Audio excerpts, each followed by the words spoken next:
Appointment with Fear. This is your storyteller, the Man in Black. Here again to bring you another placid evening in our Far Side series, Appointment with Fear. Loss of memory, the eerie darkness which closes down on the brain, is a subject which has often amused me, and that is why I have brought a guest tonight, Dr. Gideon Fell, the celebrated schoolmaster turned detective, to tell you about the Barton case. There sits Dr. Fell himself, all 20 stone of him, with his 4 chins, his bandit's moustache, his eyeglasses on the broad black ribbon, his face fiery with controversy. And when he tells you about the Barton case, as he told it to me, we trust we shall keep our promise to bring you An Appointment with Fear. The Clock Strikes 8 by John Dickson Carr, produced by Martin C. Webster.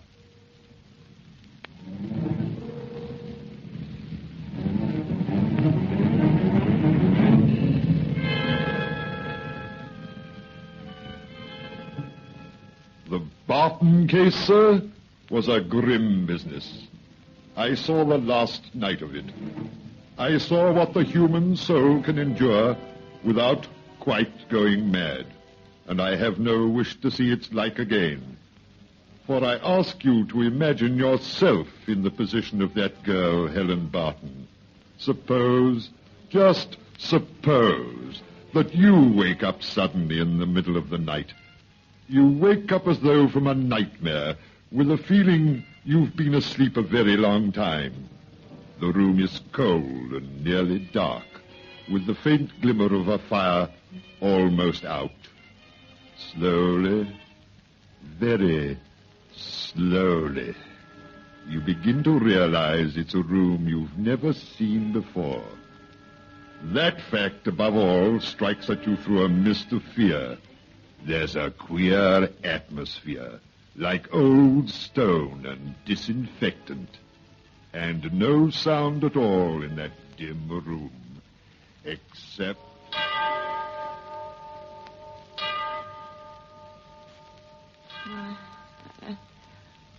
What is it? What was that noise? Now, lean back in your bed, my dear. It's all right. That's good advice, Miss Barton. You take it easy. I think I must have been dreaming. You were having a nightmare, but it's all right now. Nothing's going to hurt you. Not yet. Be quiet, Anna. No offense, I'm sure, but some people who occupy this room get on my nerves. I don't want to seem stupid. I know there must be some explanation, but I don't understand this. Understand what, my dear? Where am I? And how did I get here? And who are you? Now, please, miss, whatever else you do, don't start that all over again. Start what all over again? Telling us you've lost your memory and don't even know what your name is. Are you insane? Of course I know what my name is. I'm Helen Barton. Well, it's a mercy you admit that at last. At last? But I've never spoken to you before in my life. And where am I? Why on earth is it so cold? Well, it's pretty hard to be cozy here in the middle of December. Did you say December? That's right. The 18th of December. Oh, you're fooling me. You're playing a trick on me. Oh, my head feels queer and I want to cry. I won't. Could we have some lights? Of course, straight away. It can't be December, I tell you. That's impossible. It was only yesterday and all the flowers were out. I was going up to see Philip. That's it. I was going up to see Philip. Philip who? Philip Gale, the man I was going to marry. It's coming back to me now. It was yesterday, and I started up to see Philip. Oh, for heaven's sake, miss. Be quiet, Hannah, and don't turn those lights yet. Oh, she's having us on. Hannah, this girl's shaking all over, and she doesn't know where she is. Now, miss, listen to me. I'm going to sit down on the bed beside you. Now, just take my hands and hold them. tight. What's wrong? Why are you looking at me like that? I've got something to tell you. Is it about Philip? It is about him, yes, in a way. I want you to keep tight hold of my hands. You see, Miss Barton, this is Maidhurst Prison. Steady now, steady. I'm still dreaming. I must be. It was the end of August, and I started up to see Philip. You can't mean I'm in prison. Now listen, my dear. I'm afraid it's worse than that. Worse than that? Look over there. You see where there's a little bit of fire in the grate? Well? And paper on the wall, and pictures, and a carpet on the floor. Why can't you come out straight and tell her? They're going to hang you in the morning, Miss Barton. This is the condemned cell.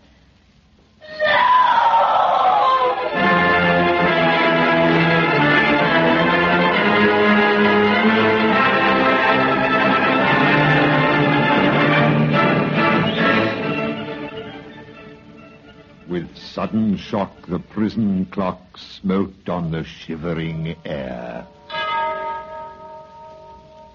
But I won't quote that any further. I have too vivid a memory of sitting up that night with Colonel Andrews, the governor of the prison. It was in a little office with the lampshade tilted so that I could see his face. And he said, I hate the executions, loathe them. Can't sleep the night before. If you hadn't offered to come here and save my life, This is a strange time, sir, to talk of saving lives. It's no good being sentimental about the thing. That's the law. I didn't make it. But I gather you're not exactly happy about this case. I'm not, and that's a fact. Mind you, there's no doubt whatever about the girl's guilt. I am gratified to hear it. But if only she'd confess. Most of them do, you know. They confess to you? To me or to the hangman. Sometimes I wish I had any job in the world but mine. If only the girl would confess. If only she'd just stop this nonsense about not remembering. Not remembering what? Not remembering how she shot Philip Gale. Not remembering anything, even her own name. Total amnesia, covering a crime. Do you mean to say that a woman suffering from loss of memory can be tried and sentenced to death? No. Not if she really has lost her memory. But this amnesia defense was a fake. You're quite sure of that? Oh, naturally. The judge would never have allowed it to come to trial if he hadn't been convinced she was shamming. Even then, she might have got off with a life sentence or even with manslaughter if it hadn't been for the nature of the crime. She didn't cut anybody up, I hope. No. It was almost as bad. She shot a man who raised his hands and begged for mercy. That completely damned her in the eyes of the jury. And yet, you have doubts. Tell you I haven't any doubts. And in any case, it's none of my business. How has she acted since she's been here? Oh, model prisoner. But I wish she'd stop this business of seeming to be in a daze. It's getting on my nerves. Nice girl, too. I knew her grandfather. She lived near here? Yes. Born and bred in Maidhurst. She got mixed up with a thoroughgoing swine named Philip Gale. Mad about him. Wouldn't hear a word against him. He threw her over for a woman with money. I see. Yeah. He had a bungalow on White Rose Hill. She went up there one Sunday afternoon. Alone? Yes. Herbert Gale, Philip's brother, heard them screaming at each other. He ran in to see what was wrong. Philip was trying to chase the girl up. She grabbed a .32 revolver out of a table drawer and told Philip to put up his hands. Well, that scared him. He did put up his hands. Then she shot him dead and went down in a fit. And afterwards? Afterwards, she couldn't remember. Couldn't remember anything? Pretended she didn't even recognize her own family. She said, "Who is Philip Gale?" And you hang her tomorrow morning? Yes. Without even hearing her side of the case? Confounded man, there's no doubt about the evidence. Are you sure? She killed Philip Gale. Gale's brother, Herbert, saw her do it. This hypocrisy about not remembering... Emotional shock could do just that, you know. She wasn't so emotionally shocked that it disturbed her aim. She drilled him clean through the heart at 15 feet. The bullet entered in a dead straight line through coat, waistcoat, shirt, and heart. You could have run a pencil through the holes. Now, don't sit there puffing out your cheeks and waving a cigar at me. I'm only trying... Tell me, Colonel Andrews, Aren't you talking to convince yourself? No. Suppose that the girl is telling the truth. Suppose she has lost her memory. I tell you... All right, you don't believe that. But suppose it. And then, suppose in some black hour just before the hangman comes, that her memory returns. Don't talk rubbish. Sir, I have lived long enough to know that mental suffering is the cruelest form of suffering on this earth. Imagine yourself in that position. You come out of a daze into what you thought was a safe and pleasant world. You don't know where you are. You don't know what's happened. You only know that when the clock strikes 8, they are going to take you out and hang... Did you hear that? Yes. Are you thinking what I'm thinking? Yes. It isn't possible. I very much fear it is. Sometimes, you know, we have to use drugs. Drugs? Yes. When we take them to the execution shed. It's only a short distance, and we try to get it over in a matter of seconds, but sometimes they can't walk. Yes, what is it? Beg pardon, sir, but I thought I'd better get you, or the doctor, or the chaplain, or both. What's the matter with you, man? You're white as a ghost. Can't help that, sir. I've been a warder in this place for a matter of 15 years, but I never knew anything like this. It's the upstairs room, I suppose, Miss Barton. Yes, sir. Hysterical? Yes, sir. She says she remembers now. I see. She's carrying on something awful, sir. That ain't all. She claims she never done it. What's that? She claims she never killed Mr. Gale at all. Never killed? That's all, Harris. You can go. Yes, sir. Any other disturbances in the building? Well, sir, they're a bit restless in Wing A. Well, that's usual. Yes, sir. And there's a bloke outside the prison, who keeps hanging about in front of the main gate. You can see him by the street lamp. First he'll take a few little quick steps back and forth, and then he'll run and stick his face against the bars of the gate. And then he'll go back to the pacing again. Fair gave me the creeps even before this other thing. You don't happen to know who it is? It's the other Mr. Gale, sir. Herbert Gale. I hadn't the heart to chase him away. All right, Harris, all right. Go ahead, I'll be along in a minute. Yes, sir. So the girl claims to be innocent. You heard that? Yes, I heard it. What do you mean to do? Well, I'll see her, of course. It won't affect the issue. Not even if she does happen to be innocent? Well, in the name of heaven, try to understand my position. I'm dreading this interview. It's against regulations, but I wish you'd come along with me. If there were only something... Well, there isn't. Now, where's that whiskey? I think a little stimulant. She will need the stimulant. Well, it's a cold night. It will be colder yet where she's going.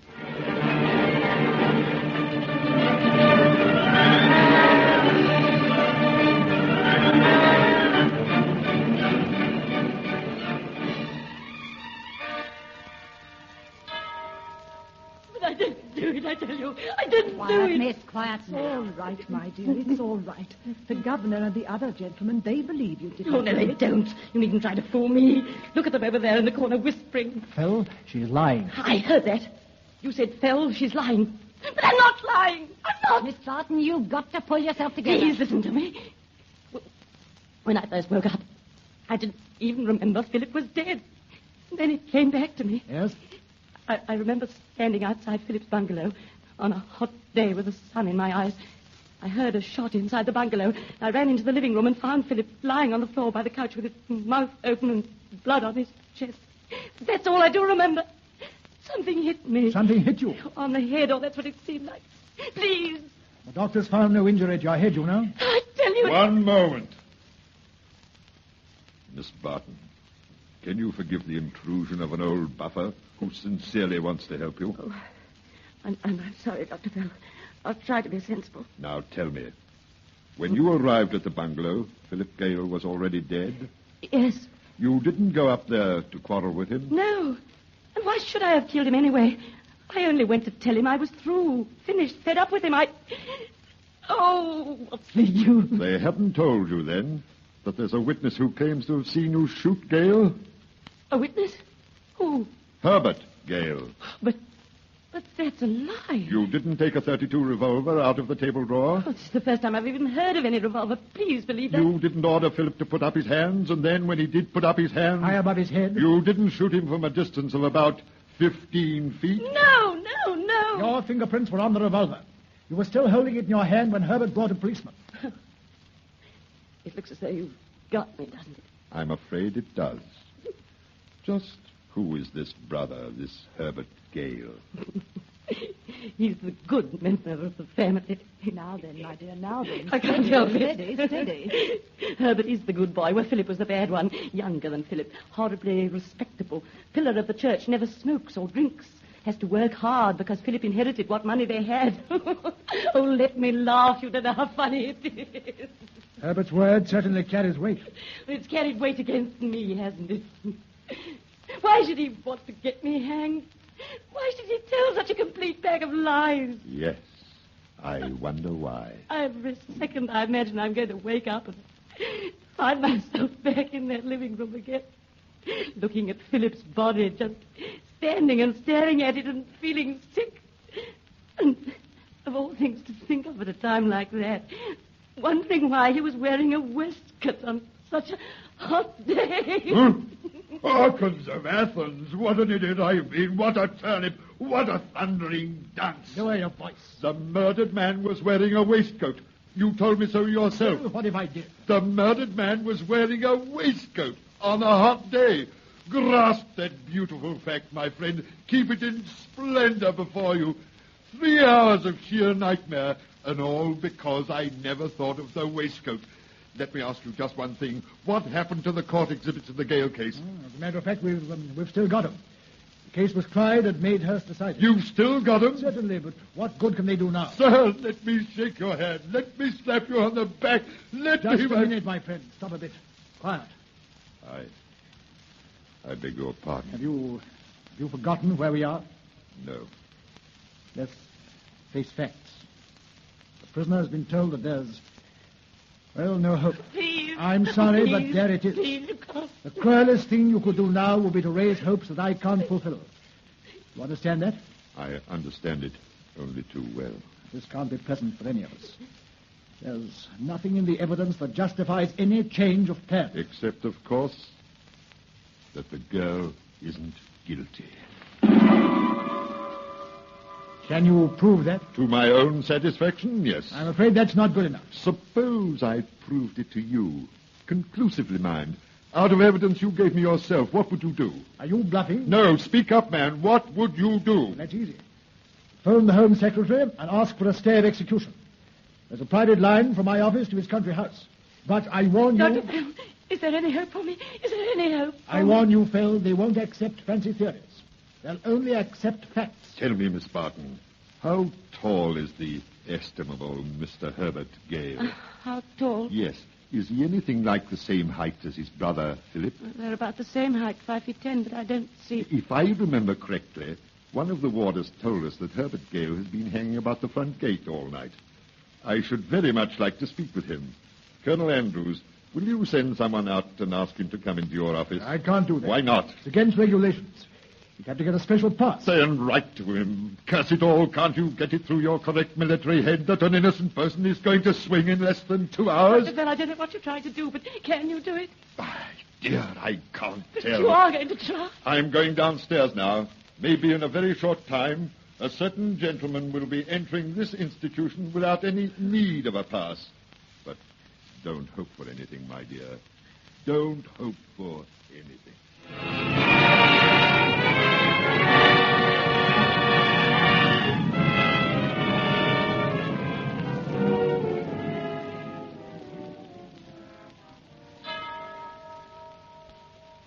7 o'clock. 7 o'clock. Less than an hour to go. Oh, why doesn't that warder come and bring the exhibit I want? What's delaying him? Probably he can't find the stuff. But you said you had it here. Things like that I have to get mislaid. It's been a month since the trial. Must you have these exhibits? In order to prove it to you fully, yes. But if he doesn't come in 2 seconds more... I can't stay here much longer myself. The chaplain's with us now, but I shall have to take over before the end. Yes, come in. Sorry to have been so long, sir. I could have sworn it was in one place, and lo and behold, it turns up somewhere else. Never mind that. Did you get the exhibits? It's all here, sir, in this suitcase. Where shall I put it? Put it on Colonel Andrews' desk. Now let's see. Move the lamp over here, will you? And about Mr. Herbert Gale, sir. Where is he? Out in the hall, sir. Do you want to see him now? Yes, my lad. Very much so. Ask him to come in. You can come in, sir. This way. Thank you. Morning, Herbert. Glad to see you. Sit down. Thank you, Colonel Andrews. Let me have your hat and coat. This is Dr. Gideon Fell. How do you do? The warder said you wanted to see me. I came, of course, but do you think it was quite the right thing to do? Well, why not? Well, people might think I was holding a grudge against Helen. Because of Phil, you know. And you don't hold any grudge? No. I pity that poor girl from the bottom of my heart. I only wish I hadn't had to testify against her. But what else could I do? You mean you'd like to help her, even now? Of course I would. If there's anything I can do to soothe her last moment... There is something you can do, Mr. Gale. Well? You can come with us to the condemned cell. Are you joking? No. But wouldn't it be horrible for Helen? Yes, probably. But as you point out, she has only a very short time to live. Yes. Excuse me, but what have you got in that suitcase? In this suitcase, Mr. Gale? A flattened bullet. The bullet that killed your brother. A .32 revolver. A tweed coat, bloodstained. A tweed waistcoat, also bloodstained. Sure, Fell, what do you expect to prove with that stuff? Will Mr. Herbert Gale go with us to the condemned cell? Of course, if you think I can do any good there. Then, with your permission, I propose to prove that a straight line is the shortest distance between 2 points. Will you walk into my parlor?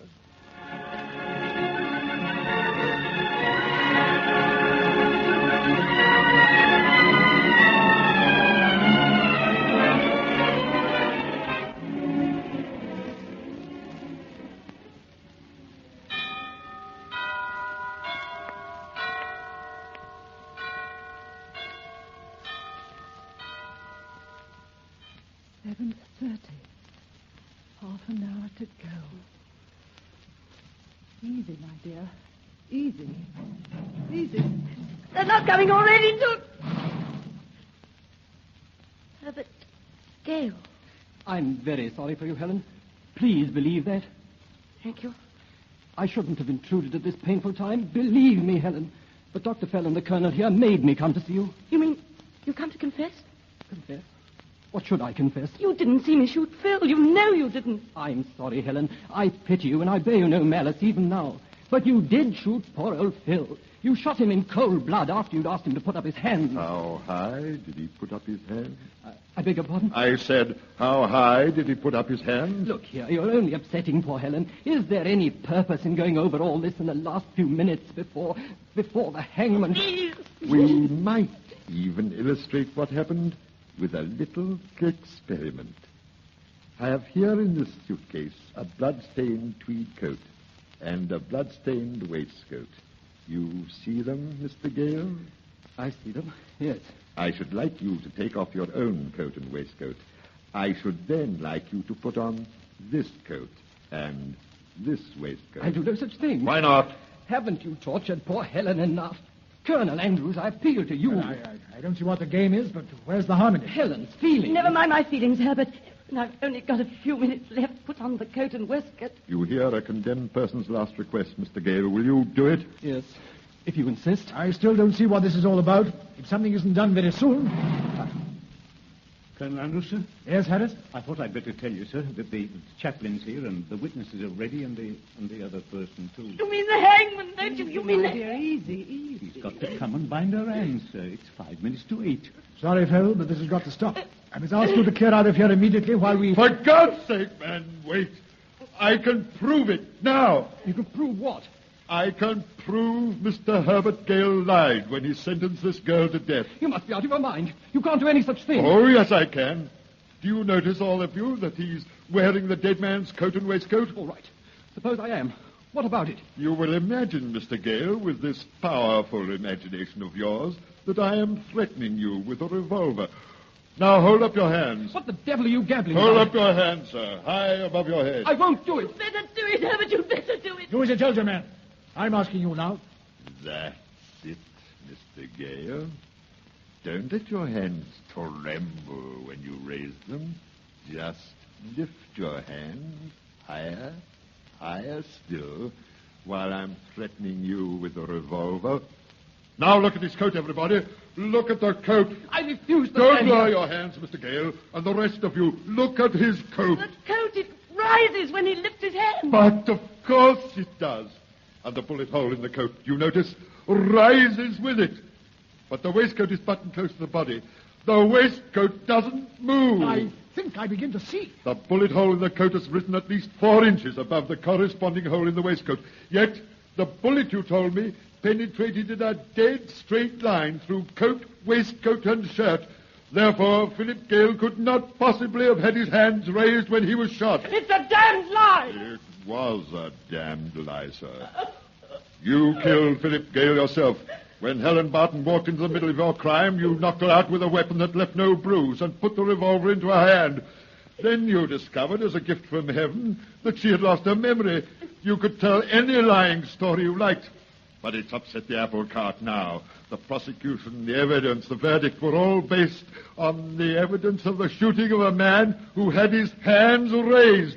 Destroy that single lie, and you create the reasonable doubt that destroys the whole case. Is this true, Colonel Andrews? Is it true?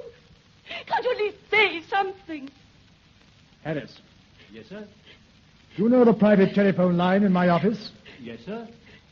Get me the Home Secretary.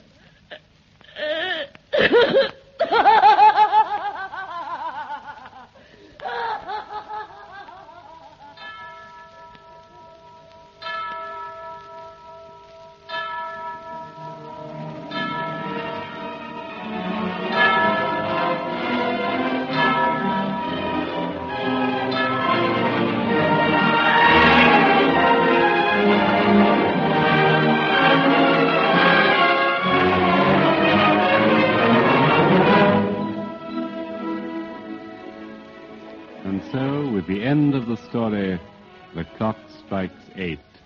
We come to the end of our present group of stories in the series, Appointment with Fear. If you have been pleased, if you have been entertained, if you have been able to say that only the graveyards have yawned, then we are deeply grateful. Indeed, with the slightest encouragement, I, who am amused by such things, should return to tell you more tales of corpses and the midnight hour. But until that happy day when we meet again by some evil crossroad of the future, this is your storyteller, the man in black, saying good night and goodbye.